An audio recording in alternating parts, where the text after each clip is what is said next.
Hi guys, big week this week. I hope to see you all on the table on 888 Poker on Sunday the 14th of August at 2 p.m. Join our free roll Invincibles tournament. It will be a lot of fun and a great opportunity for us fans to hang out. Click the link in the description to join. You can use the promo code WELCOME40 and deposit £10 and you get £40 in credit. We've been getting our practice in and thought we'd show you some highlights from our recent game. It's been a great weekend for me. Not only did Arsenal win, Lee, but I won on the 888 poker game. Not to brag or anything, but just thought I'd let you know, Certainly are. I got first place, mate. Yeah? Well done, well done. First place. Started playing slowly. Let's take my time. I was waiting for some decent cards, just to try and build a little lead. And about 30 minutes in, the chips started flying, mate.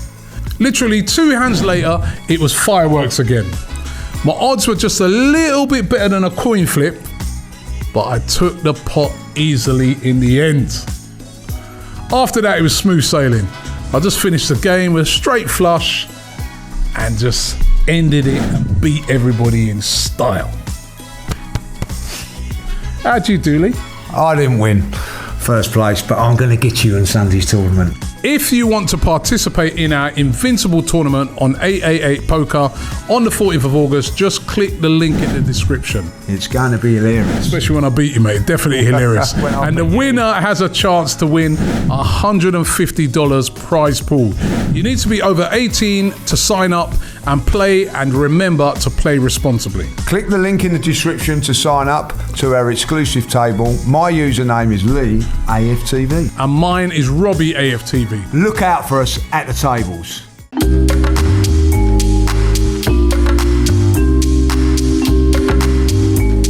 Hi, and welcome along to the Invincible podcast with my man, the Academy Award-winning Lee Judges.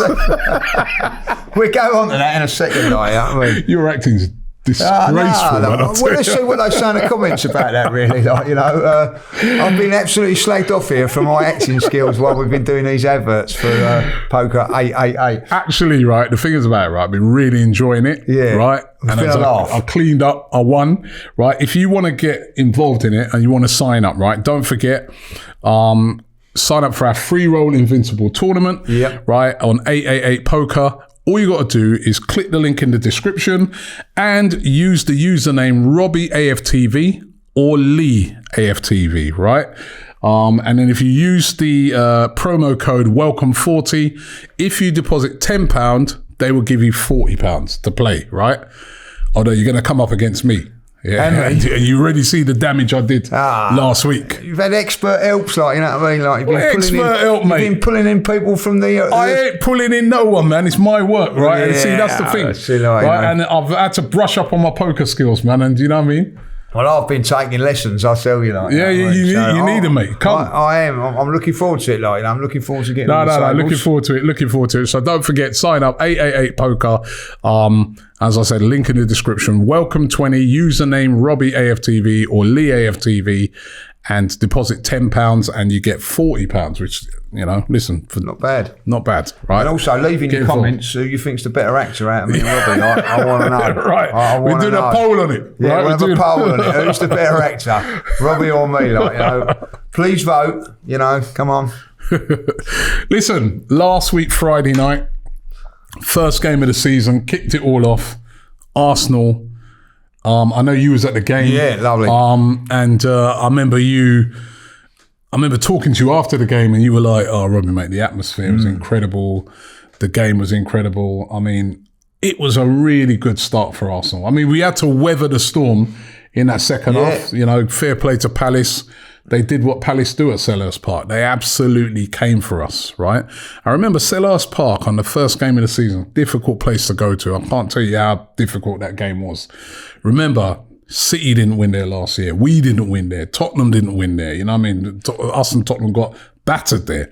So to go there, clean sheet, 2-0, that was a really impressive start by Arsenal, wasn't it? Yeah, fantastic. And I have to say, someone told me, and I think it was a Palace fan, that was the first time they conceded in 8 home games. Oh, was it? So yeah, or something like that. I think did they drew 0-0 with Man City? If I think so I'm not 100% sure on that, but that's what someone said. So that's in itself fantastic. Listen, Friday night we was there for a reason and one reason only from Sky. That's why I had a little dig at them, I saw your little dig at them because remember we said about it months ago when the fixtures come out. There was one reason that they were there for us to see us lose. I guarantee next season we will not be on Friday night football. I guarantee it won't be us because that's what they were there for, and that was my biggest thrill. Forget about the 3 points.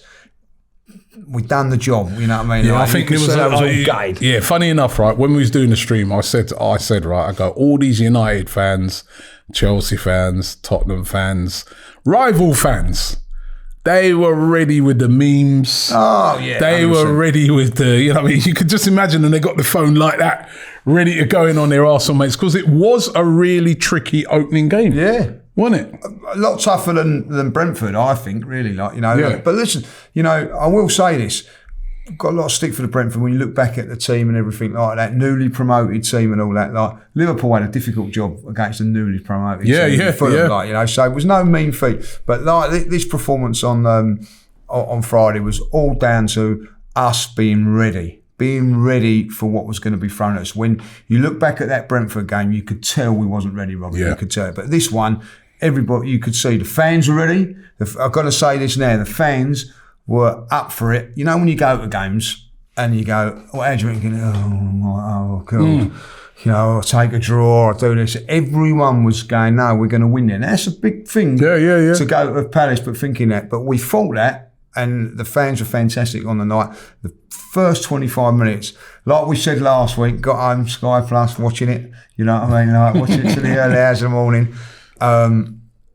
First 25 minutes were like we've been playing in that pre-season thing. It changed a little bit after that. Yeah. But there was things that I think it's electric. Was we can work on. There was things you can't go overboard about because of that performance. If we'd have gone on won that 4 or 5-0, it would have been going too overboard about it, like another certain team has because they scored a few goals. Do you know what I mean? But ultimately, there was things there to keep our feet on the ground, things to work on. I think Mikel went on about that.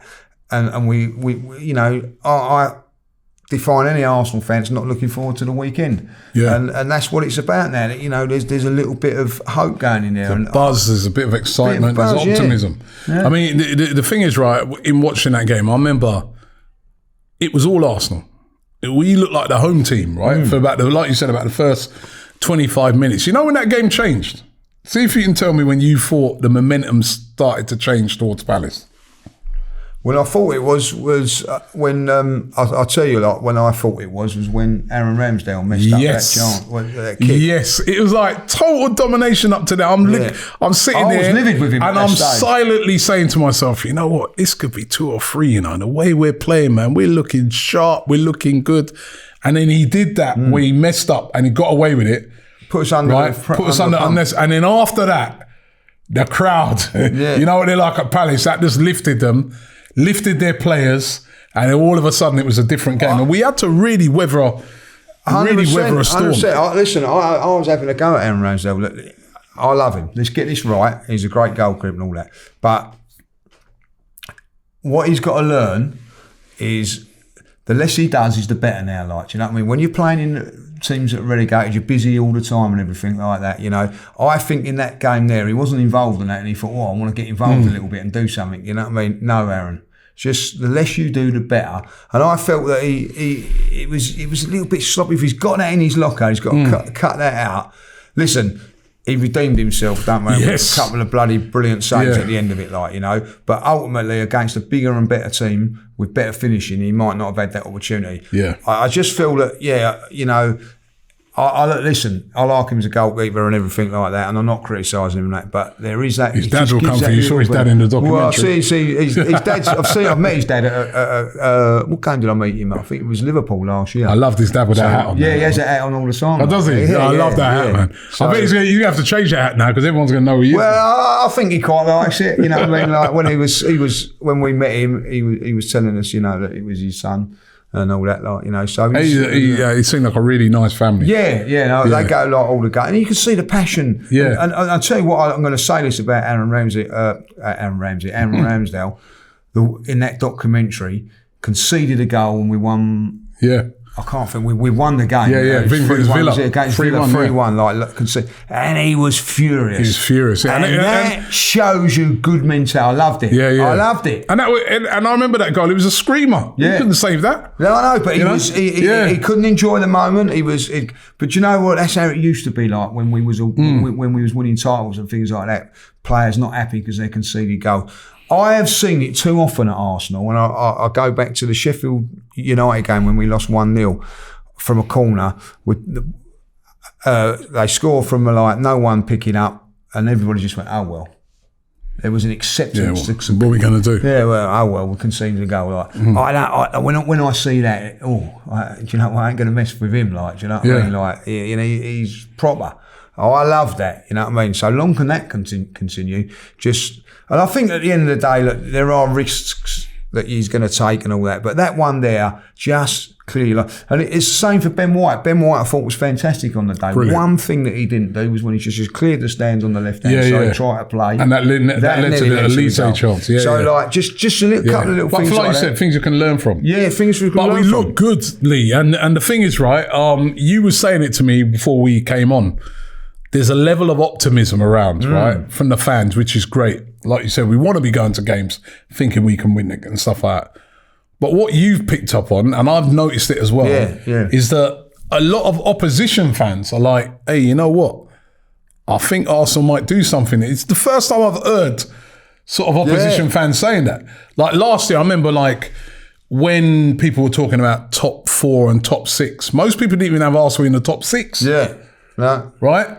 But this time, there's quite a lot of people that are mentioning Arsenal in their top 4. There's a lot more expectation on it. I mean, you were saying to me that a couple of mates have been saying that to you, Yeah, just like, funny enough, just on the train coming here, and a Chelsea fan come up to me and said, like, he goes, I'm a bit worried about you this year. Like, he's genuinely saying it. He said, like, watched you the other day, look good. You know, like, the forwards look sharp. He said, like, I think, you know, you can do a few things. And then when I was speaking to my Spurs mates, you know what I mean, because they're all cocker-up, because they're going to win the league, by the way, like, you know, but they was actually saying, or, you know, talking to one of my Tottenham mates, was it yesterday? And he said, like, bloody hell, Tottenham look good. He said, but he goes, so did bloody Arsenal, you know what I mean? Like, and it was a little bit of a doubt, a bit of a worry in their minds, you know what I mean? So, and it's nice to hear it from operators, because we are probably like a little bit blinkered, aren't we? You know, like when we Arsenal win, we're probably a bit too high, and then when we lose, we're a little bit low, you know? So you like to get it from opposition fans. But it's a good thing. The opposite, it shows that, like, we've been very optimistic what we've seen pre-season. We've been very optimistic with the signings. But I think a lot of other clubs now are looking at it and saying, no, actually, they've made good signings and they've got a good setup. And I've heard a lot of praise from Mikel Arteta as well. Yeah. Particularly, you know what, when you compare and have a look what's happening at Manchester United. Yeah. Now, I remember I was on that Overlap documentary the other day. Yeah. Overlap video the other day, right? With Gary Neville and that, right? And he was talking about Man United and the whole situation with Ronaldo, and Ronaldo needs to make his mind up, and I don't know what they're going to do, how they're going to handle this. And I had to say to him, I go, whatever you think about Arteta, look how he handled that Aubameyang situation, right? That was just as tough a call in context to make as what Ten Hag has got to make with Ronaldo. He made his decision that Aubameyang had to go. You know, a lot of the board members and that didn't like that. They wanted to keep Aubameyang. But he made his decision and he said, I no longer want him at the club. And as it turned out, it worked out perfectly for both parties. The only thing I was a bit upset with Arteta is that if you made Aubameyang go, we should have got a replacement in January. That was the only thing that irked me. But he made his decision, whether you like it or not. And he said, I'm the manager. Aubameyang has to leave for what I am trying to achieve. He's made that decision with when you start to look on it, right? He's made a lot of tough decisions. Yeah, could. Guendouzi. It's like, Guendouzi, no. right? If you're not going to follow what I'm dealing with, out the door you go. I'm not having this, right? And, Guendouzi left. It's gone on, had a good season elsewhere, but we've not missed Guendouzi and Guendouzi, when you look in the grand scheme of things, might have stuck around and caused a lot of problems, right? The Saliba decision. Literally every Arsenal fan were like, no, where is Saliba? Why have we sent him again on another loan? This is ridiculous. He should be starting. What's Arteta? He's lost it. Well, now, every Arsenal fan looking at his performance last week and what's happened. Remember what's happened. Saliba went on loan, went to Marseille, got player of the season, young player of the season in French football, burst into the French national team. Right, I remember the centre-backs that they have at their disposal. Yeah. Unbelievable centre-backs. And has returned back to Arsenal a complete player. Right? Now, we got to give Arteta credit for that. Even Saliba said last week, I needed to go. He probably didn't think that at the time, but he said, I needed to go out. I needed to play football on a regular basis. Yeah. So we've got to give Arteta his dues, yeah? You know what I mean? I know this word trust the process is used a lot, right? And listen, there's been other things that happen that we ain't been in agreement with, yeah? But at the end of the day, right, he's a guy, and looking in that documentary and that you can see that with him, he makes strong decisions. He's in charge and he makes these strong decisions. You contrast that with United. Yeah, they're not doing it. At the moment, Manchester United look like where we were about 3 years ago. Yeah. They're an utter mess. They've got players that need to go. And they know it, right? But they're probably difficult to get rid of because they're on high wages and they're at Man United. And they're not going to want to go somewhere. They got a guy that's at the helm, their main guy, that's acting up now and causing loads and loads of problems, but they don't know what to do with him. They don't know how to handle him. Ten Hag has not handled that situation yet. They even called Fergie down to come and help out with that. So look at they do look like we were about 3 years ago, innit? They lost their first game. And listen, I'll never get invited on that overlap because I'll slag Gary Neville off as much as I can. You know what I mean? But listen, he was very, very. Very critical of what Arsenal were doing. It's a shambles, this and all that. I've never said that it's a shambles with Arsenal. I think that there's always been the plan, of young players coming in. If you look at it last season, Ramsdale, Ben White, Odegaard, Martinelli, all these guys, all young and got ceiling. So when people like Gary Neville say, I don't know what they're doing and everything, and slagging us off, I thought was a little bit unfair. And then when I don't see the same sort of hostility and fire when it comes to Man United, who are a shambles at the moment. And you're dead right what you're saying about Mikel. Listen, I think there are times when Mikel's let things down, and I go into, if you want to go into that, praising him up is one thing as well. And I think that when he does well, he should be praised. When he doesn't do things right, you've got to criticise as well. I.e. the tactics at Tottenham last season, the disappointment at Newcastle. He's got to take some blame for that. But ultimately, when that documentary came, he warned those players against Everton, if you don't shape up here, you will get done here. And they didn't listen to him, So, it's not just always him, it is for players as well. And what I've liked about what he's doing, I think that at this moment in time, yes, he's got him and Edu have got the transfer right at this moment in time to get the players like Jesus in, players like Odegaard now last season, little getting their puzzles right and getting it right. They're doing it piece by piece, and I like that. And he's done really, really well. And they should be complimented on it. And I tell you what, one of the greatest things is, I didn't agree with the way things went with Aubameyang as far as not getting somebody. Never had Aubameyang's one of my favourite players, you know what I mean? But ultimately, he wasn't towing the line. Arteta dealt with that. He dealt with it at the North London derby. Yeah, he dropped him from North London derby. That was last year. Yeah, last season, big decision. Got the result again, and so with Ronaldo, it seems like I'll leave him out, make an issue of it. And we're losing 2-0 in front, we better bring him back on. Like if I remember rightly, Aubameyang didn't come on in that game. Like, no. You know what I mean? Like whatever was going to happen, he weren't going to come on. So, there are decisions you've got to make as a manager, and I think Ten Hag should have made those decisions. I've said this in other things as well, like the Ronaldo situation. When he first walked in there, he was king.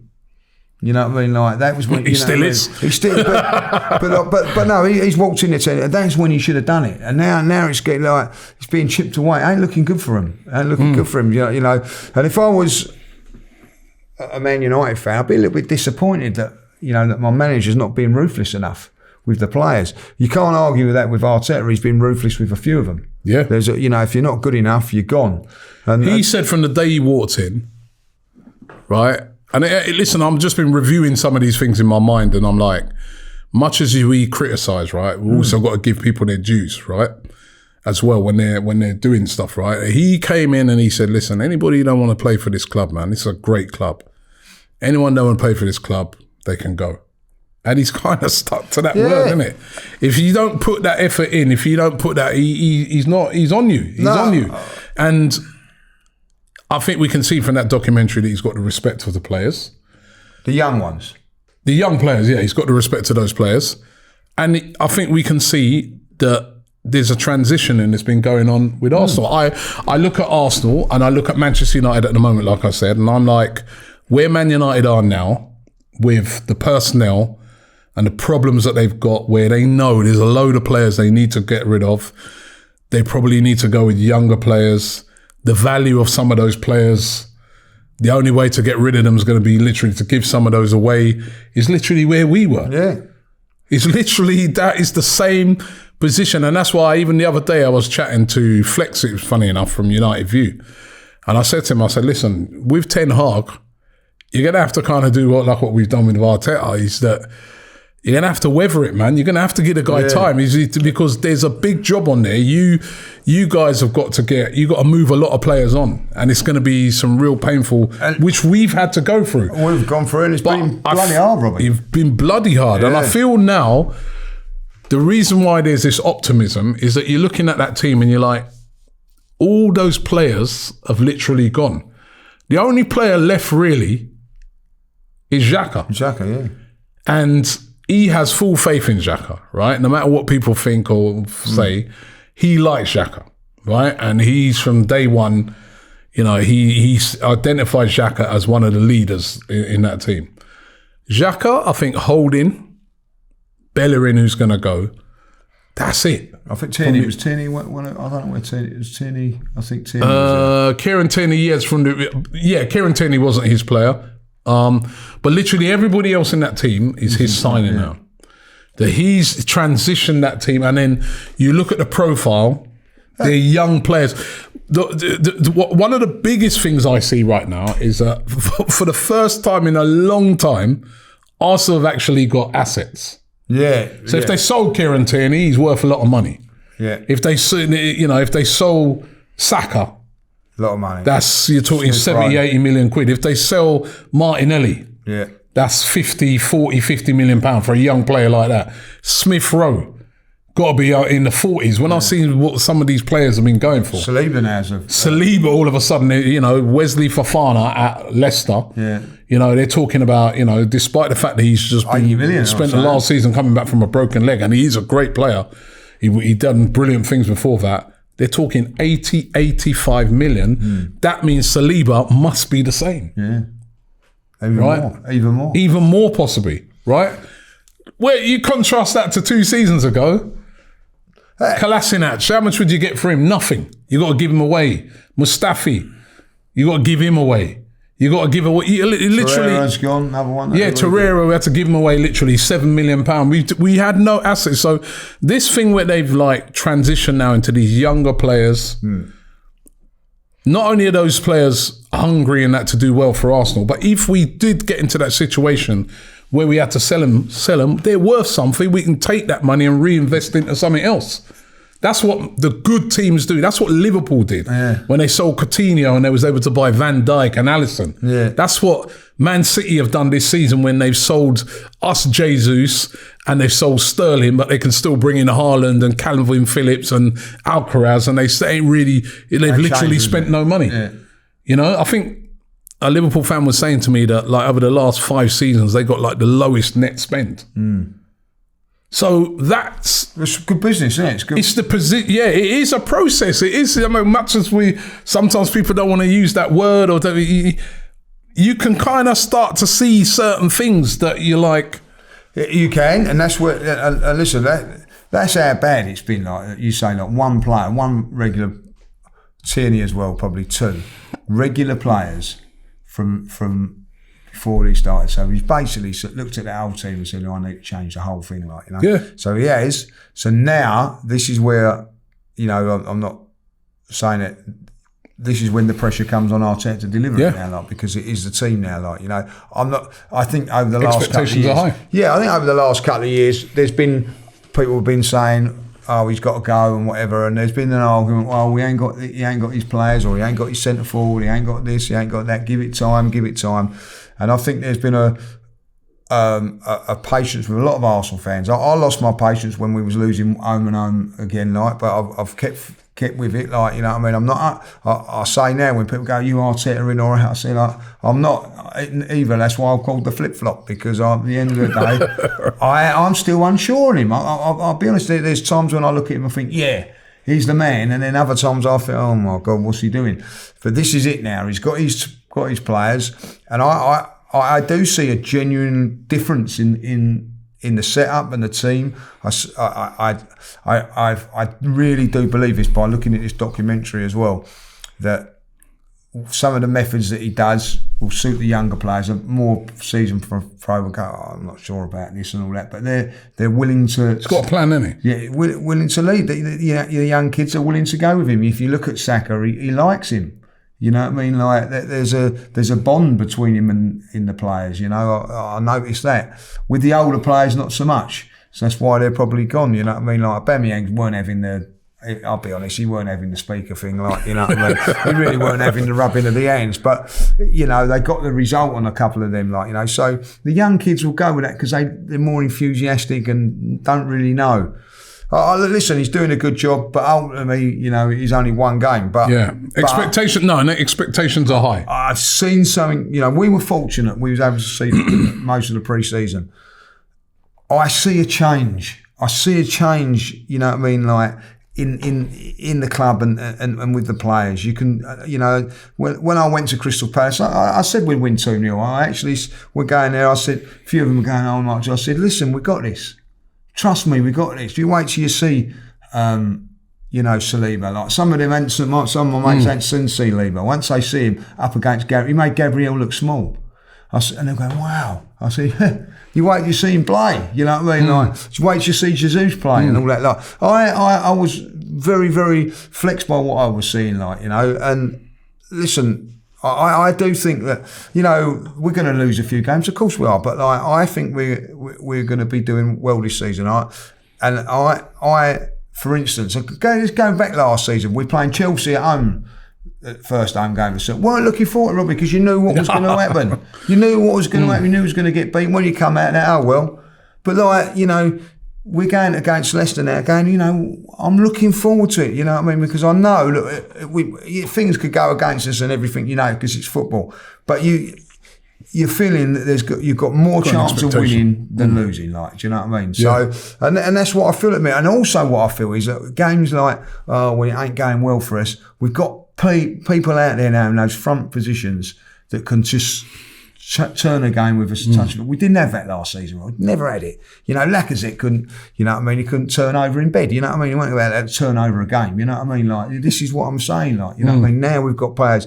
Even Aubameyang really had to rely on other people to service him before. He weren't going to take the game by the scruff of the neck. I think Jesus will. Yeah, and I think there's certain key players now that he's brought in, and when I look at his transfer business. Last year, I thought it was good. I described it as sensible signings at the time. I thought it was good without real no sort of stardust, and it was good. this season has been very good again. The signing now of Gabriel Jesus looks to be an absolute steal. An absolute. When you see Man United looking at Arnautovic, because that's all that's out there, and looking at what's his name? He used to be at Chelsea. Of course, slipped my mind now. The striker he used to be at Chelsea and Juventus. Morata. When you see they're looking at these players to bring in, right? That shows you there's no strikers out there. Arsenal moved in and got Gabriel Jesus, got that done from early, and that's an Arteta signing because he knows Arteta from his time at City. It was Arteta who influenced that. Zinchenko, right? When you look at Manchester United, they brought in Lisandro Martinez, who we were after, and despite his first game, right? I know he should have been. That was a penalty, I felt, and you know he is a quality player. I am in no way disrespecting that guy. I think he's a top quality player, right? But Zinchenko for 30 million. When he was like nearly 57 million, I think he was. With all the add-ons and that. Come on, that's good business, isn't it? Yeah. There's the right decisions been made there. What's the other thing about it is, what are you going to say to that, Martin Allen's got to be given time. He's come from Holland to he's come from Ajax. He does need time. He needs time. Zinchenko's come from Premier League. Yeah. So same with Jesus. They're ready. They're ready, and I think that's important. And I think that if we can get the midfield player, that's going to come in from the Premier League, all of a sudden up and running. All of a sudden, Arsenal's. When was the last time Arsenal signed players from the Premier League? They never did they? Like, no. I mean, all of a sudden now we're getting two. Couldn't afford to sign players from the Premier League. But now with Brian players like Ben White come from a Premier League club. Yeah. Jesus says and obviously Zinchenko. So all of a sudden we've got players coming through from other clubs in the Premier League. That was unheard of. So there is a change in the club. Seems to be quite a clear strategy. Young, hungry players that if it don't work out, we can sell. So take note, Gary Neville. Right? And also, the manager's in charge. Yeah. The manager's in charge. If you go against him and you start, acting up and you start not performing, you're going to find yourself out of the team. It's as simple as that. It doesn't matter who you are, how big you are. I mean, remember, as I said, look at the context of it. Aubameyang was our captain. Aubameyang was the highest paid player by a mile, right? So there's real similarities with Cristiano Ronaldo. Aubameyang was a player we relied on up until that season when he had a poor season. We were reliant upon Pierre-Emerick Aubameyang, but he still didn't stop Arteta from taking a tough decision that was not liked by a lot of people, me included, you included. Lots of people out there were like, what are you doing? You're making the wrong decision. But he did it, and he said, this is my decision and I'm sticking with that. And you got to admire that, right? Now, as you said, there's a lot of optimism, not just optimism amongst the fans. There's a lot of other fans of other clubs who feel that Arsenal can do something this season. Can we live up to that height? Well, that's going to be the pressure. Yeah. Now, this is a new pressure for Mikel Arteta. It's not like, he's building and that. It's like, all right, you've done well. What do you do now? What's the next steps now of this process? That's what I want to know. I've always said, there's never been a date put on this process, which is I've always wanted to know what the date is, right? But I'll look on it and say, right, first part of it, more or less accomplished. You've gotten rid of a lot of the dead wood. You've gotten in the players that you want. You've changed the profile of the type of players. You've bought another thing that he said he wanted to do, which I think you can testify to that. Right, going to that game, loads of games I went to last season. He's brought the fans closer, 100% to the players. To the players, he said he wanted to do that, and it's his players. Some of the players that he brought in, remember, at first we were like, why? Aaron Ramsdale, but look how good a signing that's been. I'm moaning at the moment about Leno going, right? So, first part accomplished. Now it's a next type of pressure now for Mikel Arteta. Now we want to see something. The expectation this season, speaking to most Arsenal fans, is top 4.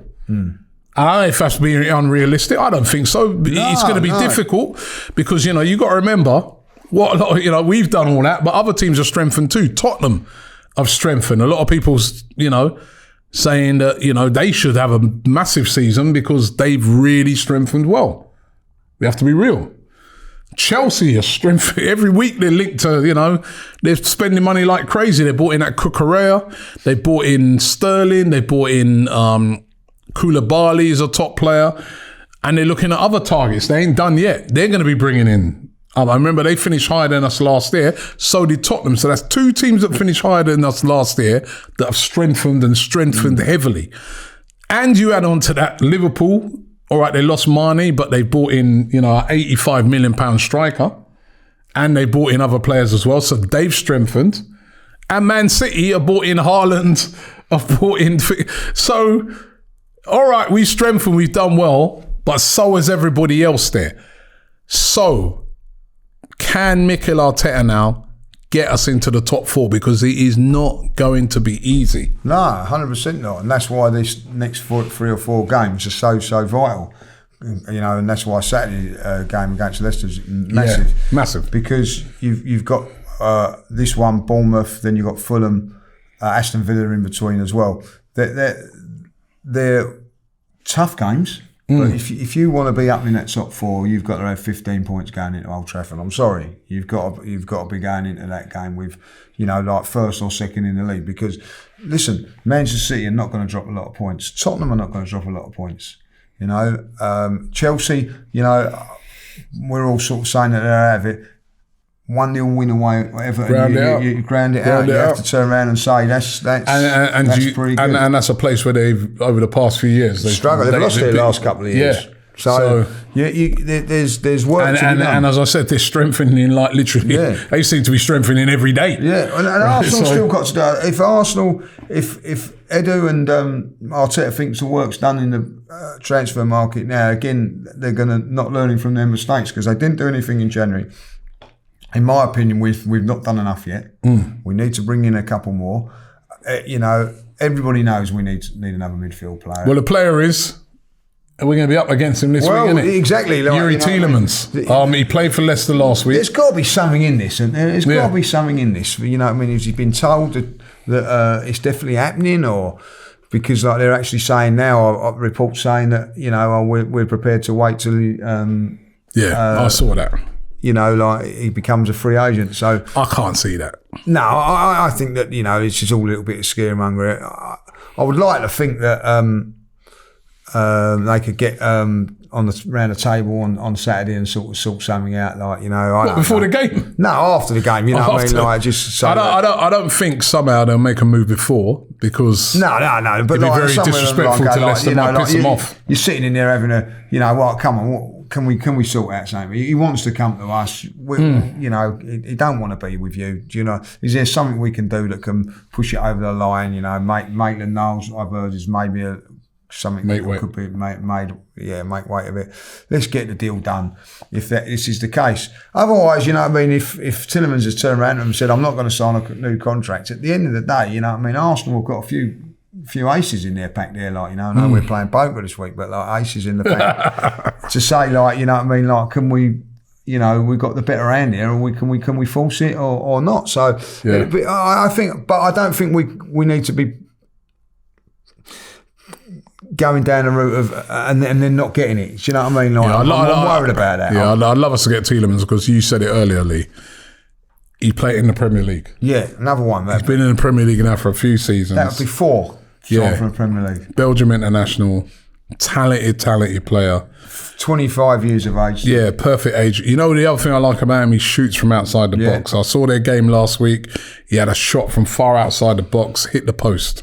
You know what I mean? We don't have enough players who do that. Thomas Partey does sometimes, but then the ball ends up down Holloway Road. Yeah. Right? So, I think if he comes in, I'm starting to look at a very good side. And that's what we want. And the age profile again. He's going there, is perfect. I mean, like, if he comes and he's a success for a few years and then decides to move on, at age 28, you know you can still get loads of money from him. You know what I mean? It's just it's a no-brainer. Yeah. It's a no-brainer. And if Arsenal don't do that, it will be a disappointing window for me. I'll be honest. They've got to get a midfielder in and they've got to get a wide player in, I feel. Someone in that forward line. I'm still slightly worried about the fact that it's just Gabriel, Jesus and Eddie. That slightly worries me. What if there's an injury? I mean, you know, at the start of a season, your squad always looks great because there's no injuries yet. Yeah. But all it takes is a couple of... I was watching that game last week, Everton, bang, that Godfrey's out for straight away, wasn't it? Out for 6 months. Yeah. The Liverpool game, Thiago out for 6 weeks. Yeah. All of a sudden, the backup to Thiago is nowhere near. You know what I mean? It's those little things, you know what I mean, that worries me, like on key players. When you got a key player like Thomas Partey, for instance, if he's out, say he got a little injury, you know what I mean? Then what? If there's an injury to Gabriel Jesus that kept him out for 6 weeks. And Thomas Partey, by the way, if we do lose him like we did last season, there's the team will drop. Yeah. You know what I mean? Like, but that's if you bring in a Tielemans, it may not. 100%. Because you bring in a Tielemans, you still know you've got a great player in there. Yeah, exactly. Like the quality is, he's slightly different type of player, but he's still that, So that's what, we've done it in most of the other areas. We've got strength in depth. Because remember, look at some of the players that were missing from that Palace game. Yeah, we've got strength in depth in certain areas. There was no Fabio Vieira, there was no Emile Smith-Rowe, who's... let's not forget about this guy. He was one of our most important players last season, Emile Smith-Rowe. But there was no Emile Smith-Rowe for that first game. There was another guy who is one of our most important defenders, Tommy Asu, right, up until he got injured, right? So we want to have strength in depth. We want to have that strength in depth where we can really, And look when Shevchenko went off, like, you know what I mean, seeing him come on. No drop, mate. No drop. That's what you got. That's what we need. Yeah, and that is the one worry I felt that in that second half. I felt that Crystal Palace started to dominate the midfield because we tired a little bit, if I'll be honest, in there. Yeah. And there was a reluctance from Mikel to bring on someone in midfield. But if Tielemans is there or someone of that ilk, all right, we're losing a bit, need to freshen it up, get on there, get on the ball, start making us play again, and then it can kick us on again. And I think that is so vital. I don't think it's, sometimes a manager said to me, it's not always the players that start the game, it's the players that finish the game. Yeah. So, I think that's key. You know what I mean? I think at the end of the day, you don't want to be a team that's making substitutions and it's making you weaker going into the final third of the game. You need to have strength in depth to say, like, do you know what? We brought him on, and actually we were stronger. And so it's very, very important, and we need that. We need that midfield player. Please just go and get that midfield player. I'll be very, very happy if we do. Well, for his Tielemans, the only thing I'm hoping is that you don't do no big audition this week where he comes and smashes in a couple of goals and says, right, see, should have got me in earlier. Yeah, well, he could do that. So, what do you think in that game then? Give me a prediction. I think that 3-0. I think we're 3-0. I do. I've got. They're a decent side, Leicester. I mean, they are a decent side. They threw away a 2-0 lead to draw their first game. I think we're blowing away. I think in a 20-25 minute spell in that first half, I felt we should have done that against Palace. Didn't take our chances in that game. I think we'll take our chances in this game. I'm going to go 2-0. I think Leicester will come. They'll have a game plan. I think they're a very good side. A good counter-attacking side. So they're going to be dangerous. They've got dangerous players still. I know they ain't bought no one yet, but they still got Tielemans, Vardy's, all these sort of guys that can hurt you. They are one of them teams that can spoil a party. You know what I mean? A good side. Right? So, and we'll be up for spoiling a party, especially somebody like a Vardy and that. But I just feel that home crowd, you know what I mean, the optimism, the first game of the season at the Emirates, I feel we're going to be about it, you know what I mean? And then I look at the fact that, this week, players returning from injury, all of a sudden, it's a real feel-good factor. I think they're going to transmit that out onto the pitch, so I'm going to go 2-0 to the Arsenal. I can't wait. Looking forward to it. It's great, isn't it? When you can't wait. Looking forward to that, you know what I mean? I'm really looking forward to it. Can't wait. My son said to me, goes, Dad, are we going then? Like, I took him and two of my daughters to the Emirates Cup. I'll see him. And they're like, So you got our tickets and we can't go. Listen, it's not the Emirates Cup, man. Them tickets are gold dust. Yeah. I mean, you know, that's everybody wants to go. Everybody's buzzing right now. It's brilliant. Listen, thank you very much for watching the show. Listen, once again, a reminder to sign up. The poker one is the big one this week, right? 888 Poker. Join our poker tournament, the free roll Invincible poker tournament. You can sign up right now. Use the code username, Robbie AFTV. That's the one you want to use, or Leo AFTV. Leo AFTV, right? And don't forget to use the code Welcome40. And if you deposit £10, you will get £40 and get a chance to take me on. Come on, bring it on. If you think you're bad enough. He fancies a poker player. Did you see what I did last week? Yeah, you done all right. You done all right. Yeah, you come. Yeah, I'll be there. I'll be there. Tomatoes and all. Trust my process, bro. You know. Trust my process. I'm coming for you. The link's in the description. Listen, Lee, thank you very much, mate. Enjoyed that. Yeah, always looking forward to the game on Saturday. And don't forget to subscribe here to AFTV for more Invincible podcasts, and we'll be back next week. The Invincible podcast. Myself, Robbie, and Lee Judges come together once a week to discuss all things Arsenal.